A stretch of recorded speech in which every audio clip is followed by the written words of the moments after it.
Welcome to the Saipem 3000. The Saipem 3000 is a multi-purpose, mono-hull, dynamically positioned heavy lift and construction vessel which is owned and operated by Saipem. The ship is 162 meters long and 38 meters wide and displaces over 31,700 tons when fully loaded. The Saipem 3000 is capable of operating worldwide to NMD Class 3 status.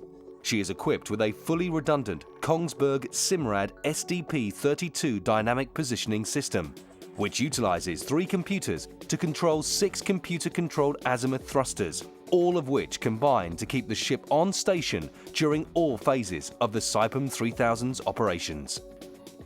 The Saipem 3000 has a cruising speed of 7.5 knots, and a lifting capacity of 2,400 short tons can carry a crew of 211. The Saipem 3000 is equipped with a fully certified helideck located at the bow of the vessel, which can accommodate helicopters of all types and sizes up to and including the EH-101 Merlin and the Sikorsky S61N.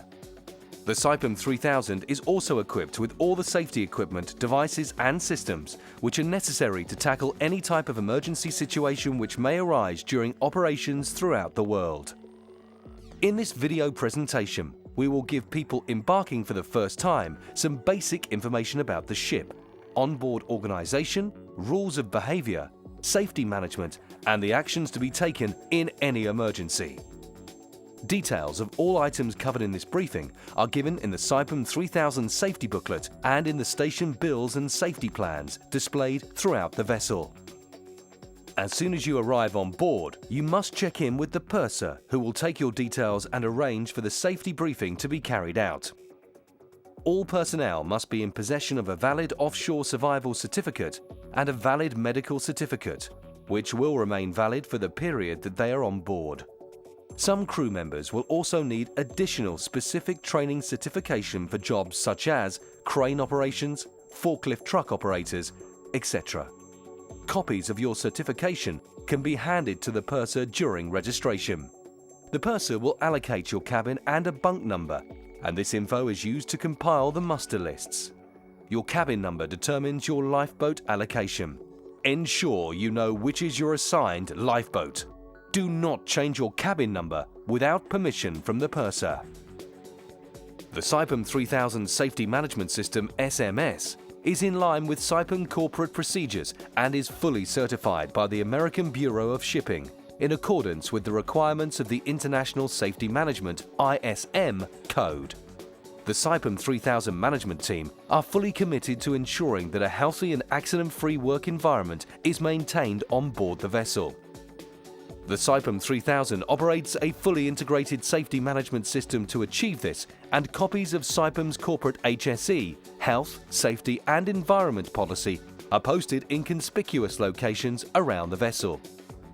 As part of this SMS, the Saipem 3000 holds frequent training drills, safety, JSA and risk assessment meetings, toolbox talks and maintains an extensive reporting system which covers all aspects of the vessel's operations. Copies of the specific Saipem 3000 HSE procedures are available from the Master, the Superintendent, the Chief Engineer, the Medic, the Assistant Superintendent, the Chief Officer, Ship Safety Officer, the Construction Safety Officer, in the non-smoking TV room. All of the aforementioned personnel are available for advice and information on safety-related topics. Some project-specific HSE procedures may differ from these Saipem procedures. The Vessel Master is responsible for all health, safety and environmental matters on board. The area supervisors are the key personnel responsible for monitoring safety on a day-to-day basis. However, everyone on board has a duty to act in a safe manner. Safety helmet, protective glasses, safety shoes and long-sleeve coverall must be worn at all times in all working areas outside the accommodation. Additional PPE may be required for specific tasks such as burning, welding and grinding. Ear protection is to be used in high-noise areas. Do a short safety inspection of your work area before starting any work and check that the tools and equipment that you'll be using are fit for the purpose. Doorways and walkways shall be kept free of obstruction. Look up when you go onto the main deck. Do not stand under crane loads. Keep away from any operations that you are not directly involved. Only certified lifting equipment is to be used. All the lifting equipment on the Saipem 3000 is colour-coded. The in-use colour code is displayed around the vessel. If in doubt, check with the assistant superintendent or deck foreman. Use a buoyant work vest and/or safety harness when working over water, when transferring to and from the jackets, or when working on the cargo barges. All air hoses should be correctly connected. Do not use any air hoses for cleaning your body, work area, or equipment. Welding cables and electrical cords should be protected from damage and water ingress. By analysing our work processes through RAs, JSA, and providing efficient measuring programs, Saipem protects its workers against the following hazards: chemical agents, organic, inorganic powders, fumes, mists, vapours, gases, carcinogenic agents, asbestos, physical agents, noise and vibrations, ionizing and non-ionizing radiations, microclimatic stress, uneven lighting stress, inadequate ventilation general and localized, electromagnetic fields, biological agents, pathogenic airborne agents, biological agents. If a particular activity or task poses any dangers, inform your supervisor or the safety construction officer and ask for further assessment. All accidents, no matter how small, should be reported to your supervisor immediately. A safety observation communication system is operated on board the Saipem 3000. To help us improve our safety performance, please use the reporting cards to report any near misses, unsafe conditions, hazards, or any opportunities you see for improving our performance. The cards are readily available in front of the radio room.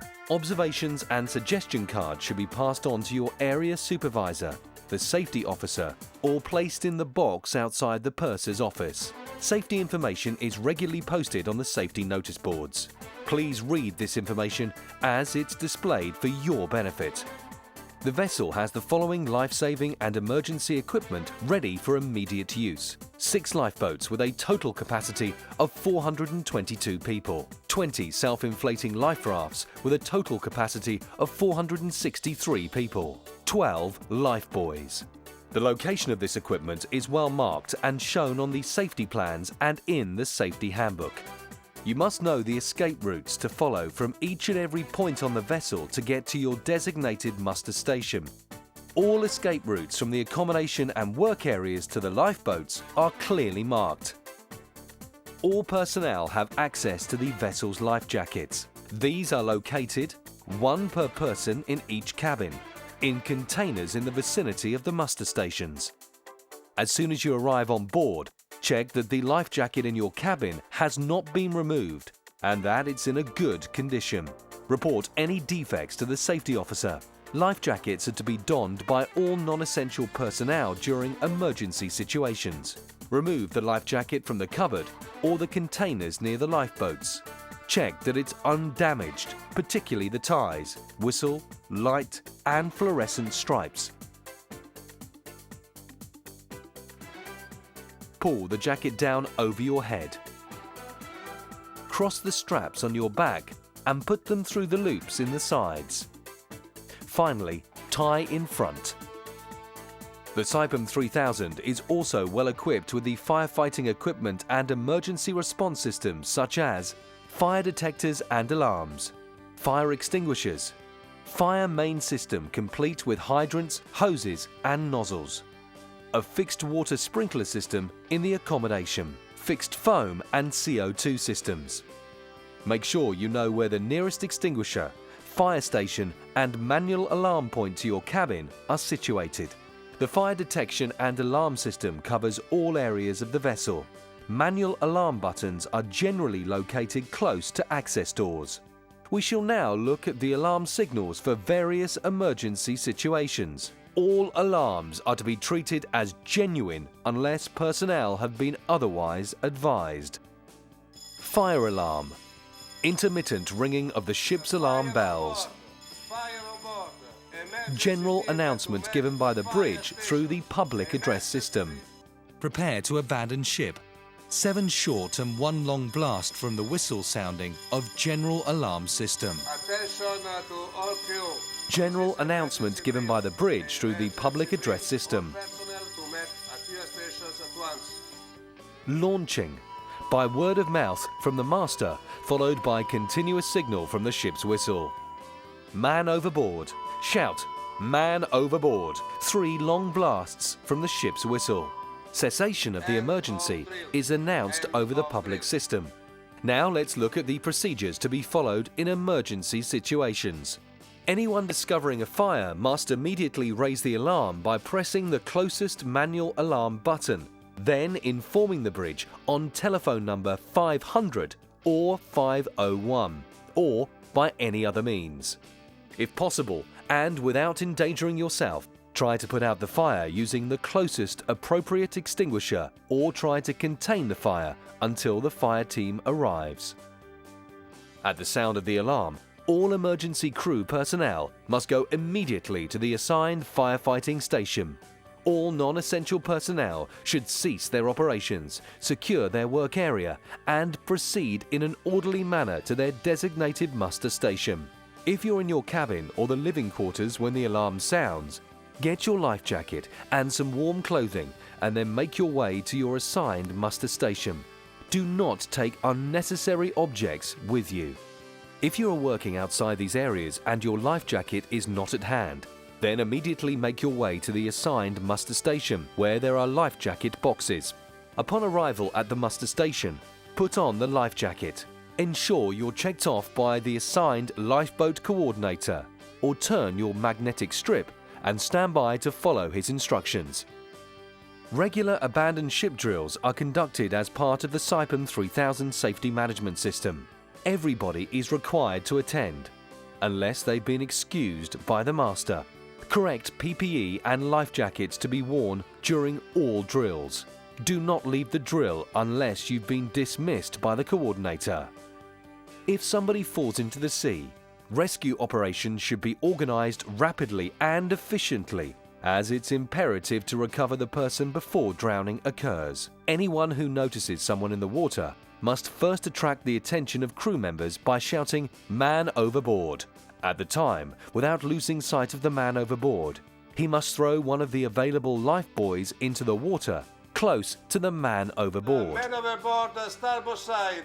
The control bridge must be warned immediately so that the rescue operations can be organised and the rescue boat sent to rescue the person in the water.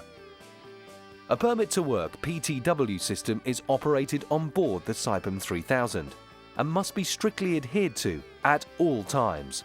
Permits to work PTW are required when identified by risk assessment and are mandatory for the following activities: hot work outside designated areas, cold work dismantling of equipment which may contain residual energy, radiographic work outside designated safe areas, entry to any confined space, electrical work where certain voltage levels are present, working at height or over water or where there's a possibility of falling over 2 meters, in places where dangerous machinery may be operated remotely, diving operations, heavy lifts, pressure testing. Prior to working on any equipment or system that engages moving parts or has stored energy, it must be de-energized, locked out and tagged. Whatever the energy source, mechanical, radiation, electrical, heat, compressed gases or fluids in a pipeline, it must be deactivated and brought to a zero energy state before starting the work. Your supervisor must make sure equipment has been locked out and is in safe condition for repair. Personnel involved in working on this equipment must affix their locks to the proper isolation points before commencing work and have a current approved isolation certificate and permit in place and displayed.